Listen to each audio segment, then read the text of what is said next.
Hayatta hepimizin çözemediği problemler var. Çevremize şöyle bir göz atalım. Mutluluğu yakalayabilmiş birini görebiliyor musunuz?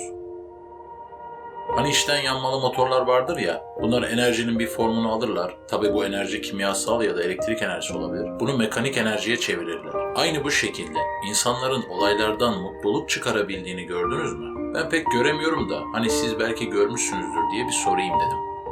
Problemleri bir türlü halledemeyen, içten içe sinir küpü olan ve bunu başkasına anlatmayı da eziklik kabul eden insan yığınları bu konudaki bakış açısını değiştirmediği sürece asla mutluluğu yakalayamayacaktır. Bundan %100 emin olabilirsiniz. Dünya Mutluluk Endeksi raporuna göre üst sıralar İskandinav ülkelerine ait. Dünyada 150'ye yakın ülkede yapılan anketler aracılığıyla halkın kendi hayatlarını nasıl değerlendirdiğini ölçen rapora göre 2021 yılında Türkiye 112. Yani 8 basamak birden gerilemiş. Üzücü bir durum tabii. Hepimiz mutlu olmak için yaşarız. Burada tamamen insanımızı da suçlamıyorum. Çünkü yaşadığımız coğrafya karakterimizi ve bakış açımızı çok etkiliyor. Zaten birçok psikoloğa göre insan karakterini iklim ve beslenme belirliyor. Mesela Karadeniz insanının ufku geniş oluyor. Denize yakın yerde yaşayanlar düşüncelerini ve ufkunu genişletebiliyorlar. Karadeniz coğrafyası zor olduğu için daha dikkatli oluyorlar. Yedikleri içtikleri onların daha çok asabi olmasını da sağlıyor. Doğuda yaşayanlarla Karadeniz'de yaşayanlar arasında dağlar kadar karakter farkı oluyor. Ege'nin tavrı bambaşka şekilde örneğin. Bunlar genel durumlar. Tabii ki özelde durumlar değişir ama genele vurduğumuzda coğrafyanın ve beslenmenin insana kattığı veya çaldığı çok şey var. Bizim coğrafyamız zor bir yer. Çok uzun yıllar boyunca İran ile Yunanlıların savaş alanı olarak kullandığı bir yer burası. Yani demem o ki burada hayatta kalmak İskandinav ülkelerinde olduğu kadar kolay değil. Bizim sıradan olarak kabul ettiğimiz problemler onlar için intihar sebebi bile olabiliyor. Çünkü yaşanması zor coğrafyalarda meydana gelen aksiyonlara ve heyecanlara karşı tavır almazsanız hayatta kalamazsınız. Salgın hastalık da bizi çok etkiledi. Dünyada vatandaşına en az yardım eden ülkelerden biriyiz. Bir sürü problemlerin üstüne bu eklendiğinde mutluluk endeksinin düşmesinden daha doğal bir şey olamaz. İçinde yaşadığımız toplumda hayat zor olduğu için insanlar birbirini aldatmaya başladı. Bu hayatta kalma refleksinin getirdiği sosyolojik bir durum. Çünkü yaşam zorsa güçlü olan ayakta kalır. O yüzden ülkemizde abi adamın olacak adamın her işini görürsün gibi bir bakış açısı vardır. Bu durum güçlünün yanında yer alarak kendini güvende hissetme ihtiyacından başka bir şey değil. Bu noktada işte hukuk devreye giriyor. Bizi vahşi doğadan ayıran ve sistemli bir hale getiren hukuktur. Herhangi bir bölgede hayatta kalmak zorsa hukuk orada askıya alınır. Güçlünün hayatta kaldığı, zayıfın yaşayamadığı bir sisteme geri dönülür. Bu kaçınılmaz bir sonuçtur. Ülkemizde bitmeyen terör sorunu vardır. Sağda solda bomba patlama ihtimali herkesin kafasının bir köşesindedir. Geçim diğer ülkelerdeki kadar kolay değildir. Bir baba aileyi geçindiremezse yaşayacağı ezikliği düşünebiliyor musunuz? Belki de bu kadar erkeğin agresif olmasının altında yatan nedenlerden biri de budur.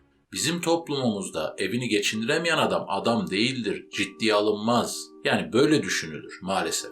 Kadınların bu tarz problemleri olmaz. Onlar başka problemlere sahipler. Arkadaşlar, ülkemizde başka birçok sorun vardır. Bürokrasideki adam kayırma meselesi, halkın en aşağı tabakasına kadar kendini hissettirir. Eğitim zordur. İlişkiler baskıcıdır. Çalışma saatleri çok fazladır. Günde 12 saat adam mı çalışır ya? Bu insanlar köle mi? Adam kendine vakit ayıramıyor ki. Belli bir yaşa geldikten sonra kendini resmen vakfediyor. Ama neye vakfediyor? Hayatta kalmaya vakfediyor kendini. Şimdi mutluluk endeksi yüksek ülkelerde durum böyle değil ki. Hayata 3-0 önde başlıyorlar. Bahsettiğimiz bu problemler dönüp dolaşıp mutsuzluğu getiriyor. Bu tarz ağır problemlerle uğraşan halkımız bunları bir ömür çözebileceğini zannediyor. Yüzyıllardır çözülememiş problemlerimizdir bunlar. Devlet gücüyle ve millet gücüyle bile çözemedik. Kendi başına çözme hadsizliğini gösteriyor ve dolayısıyla da mutlu olamıyor maalesef insanımız. Çünkü mutluluğu maddiyatta ve problem çözümünde görüyor. Mutluluğun formülünü söylüyorum. Bu benim anlayışıma dayanıyor tabii ki. Elindeki maddi imkana razı gelmek ve yukarıda saydığım temel problemlerin aslında çözümsüz olduğunu anlamak. Maddi imkana razı gelmek demek, daha fazlası için çalışmamak demek değil, bunu kastetmiyorum. Ya da daha fazla refah içinde yaşamayı istememek demek değil. Hani adam diyor ya, dertlerime Lamborghini'nin içinde ağlamak isterim. İşte böyle bir şey. Zengin olmak her zaman daha iyidir. Para, mutluluğa götüren araçlara sahip olmanı sağlar. Bu yüzden kendisi değerlidir. Ama herkes mantıken zengin olamaz. Birileri zengin, birileri fakir olacak. Bu mantıken zorunluluktur. Ama fakir oldun diye de hayatın mucizelerini ıskalaman delilik olur. Bir daha asla sahip olamayacağın bir şeyi rezil etmiş olursun. Diyelim ki bir kereye mahsus cumhurbaşkanı yaptılar seni. Kapattın kendini, sürekli bilgisayar oynadın mesela. Oldu mu şimdi? Mantıklı mı yani? Fırsat geldi işte bir şekilde. Bunu iyi değerlendirmek lazım. İşte bizim durumumuz da buna çok benziyor. Yani demem o ki elinde ne var ne yok bodoslama yaşamaya çalış hayatı. Zevk almasını öğren. Ayrıca zengin olmak öyle çok kolay bir şey de değil. Çoğu zengin aileden imkana sahip oluyor. Kendi başına zengin olan çok az. Onların da zenginliklerini evlatları tüketiyor. Çünkü zenginlik kültürüne sahip değiller.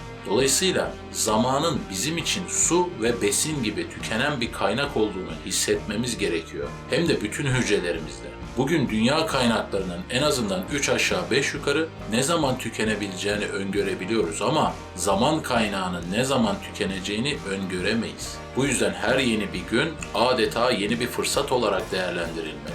Bu problemlerin çözülemediğini keşfedersek dikkatimizi mutluluğa çevirebiliriz. Çözmeye uğraşmak beyhude bir çabadır. O zaman ne yapacağız? Madem çözemiyoruz, yatalım aşağı mı diyeceğiz? Hayır, çözemiyoruz ama aşabiliriz. Görmezden gelebiliriz. Bu özelliği bize hayatta kalma içgüdümüz veriyor.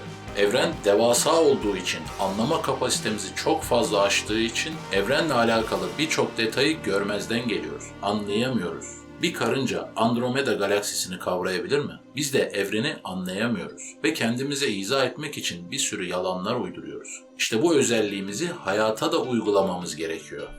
Çözemediğimiz problemler bizim gücümüzü ve kudretimizi çok aştığı için görmezden gelmemiz gerekiyor. Yani problemlerin çok aşırı oluşu bir insan hayatında çözülmesini imkansız kılıyor. O zaman bizim burada çözüm olarak sunabileceğimiz tek şey çözümsüzlüktür. Bunlarla birlikte yaşamamız gerektiği bilincine ulaşmamızdır. Hayat yolculuğunun aslında başlı başına bir problem olduğunu anlamaktır. Ve bu problemleri çözdüğümüz zaman mutluluğun geleceğine inanmak aklımızın bize bir oyunudur. GTA 5 gibi oyunlar oynadıysanız muhtemelen biliyorsunuz. Bütün şifreleri açıp istediğiniz her şeyi yapmaya başlayın. En fazla 1 saat sonra sıkılacaksınız. Çünkü artık bir amacınız kalmamıştır. Hayal ettiğiniz hayat aslında size mutluluğu vermeyecektir. Hayatın sürdürülebilir olmasını, problemlerin varlığının sayesinde olduğunu anlayacaksınız. İnsanlar mutluluğun zihni bir çalışma sürecinden sonra elde edilecek bir netice olduğunu bilmiyorlar. Sürekli olarak problemleri çözmeye odaklandıkları için doğumundan ölümüne kadar mutsuz yaşıyorlar.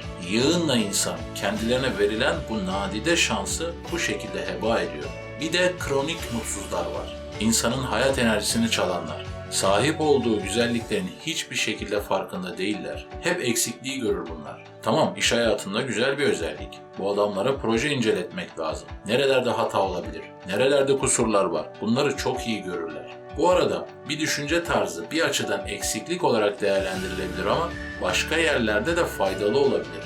Her şey olaylara nasıl baktığınıza bağlı olarak değişkenlik gösterir. Mesela kar yağması modern şehirlerde çiledir ama yeraltı suları için vazgeçilmezdir. Çalışanlar için sıkıntıdır ama öğrenciler için armağandır. Örneğin irritable bağırsak sendromuna yakalanan kişi ömrü boyunca düzgün beslenmelidir. Eğer beslenmezse acıdan perişan olur. Ama onun bu dikkati kendisinin çok uzun yaşamasına sebebiyet verebilir. Öbürünün böyle bir sendromu yok diye daha erken yaşta ölebilir dengesiz beslenmeden dolayı. Ebeveyni olmadan büyüyen çocuk küçük yaşlarda çalışmaya başlayabilir ve akabinde kimsenin ona destek olmayacağı inancı sayesinde yüksek mevkilere gelebilir. Ailesinden destek alan öbür çocuk ise her şey önüne hazır geldiği için hiçbir haltı başaramayabilir. Bir şeyin iyi ya da kötü olması bakış açısına göre değişir, yani onu demek istiyorum. Bu kronik mutsuzları hayatınızdan çıkarmaya çalışın. Mümkün olduğunca az görüşün. Derinlemesine sohbetlere girmeyin. Selam kelam, kaçın hemen. Çünkü en yakınınızda da olabilirler, kaçamayabilirsiniz. Gülmeye bahane arayın arkadaşlar. En zor zamanlarda bile gülmeyi eksik etmeyin. Çok acılı olaylarda bile espri yapmaya çalışıyorum ben. Çünkü benim acıyı hafifletme yöntemimdir bu. Ben acıya ve zorluğa gülerek tepki vermeye çalışıyorum. Bu şekilde beni daha az yaralıyor.